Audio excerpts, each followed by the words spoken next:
ખેડા જિલ્લાના આરોગ્ય ક્ષેત્રે મોટું પગલું, નડિયાદ અને ડાકોર સિવિલને મળી 1 કરોડના અત્યાધુનિક મશીનોની ભેટ।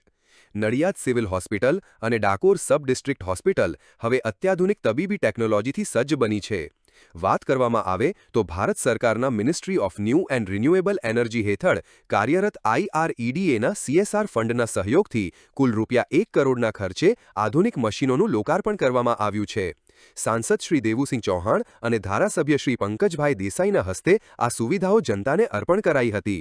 ત્યારે મશીનોની ખાસિયતની વાત કરીએ તો નડિયાદ સિવિલમાં 2 અને ડાકોરમાં 1 એમ કુલ 3 અત્યાધુનિક 3D 4D સોનોગ્રાફી મશીન કાર્યરત થશે। આ ટેકનોલોજી દ્વારા ગર્ભમાં રહેલા બાળકની તપાસ અત્યંત સચોટ રીતે થઈ શકશે। જે સોનોગ્રાફી માટે ખાનગી હોસ્પિટલમાં 4 થી 5 હજાર રૂપિયા ખર્ચવા પડે છે, તે હવે જરૂરિયાતમંદ સગર્ભા બહેનો માટે સિવિલમાં બિલકુલ મફત ઉપલબ્ધ રહેશે। આ ઉપરાંત 6 અલ્ટ્રા પેરા મોનિટર મશીન પણ કાર્યરત કરવામાં આવ્યા છે।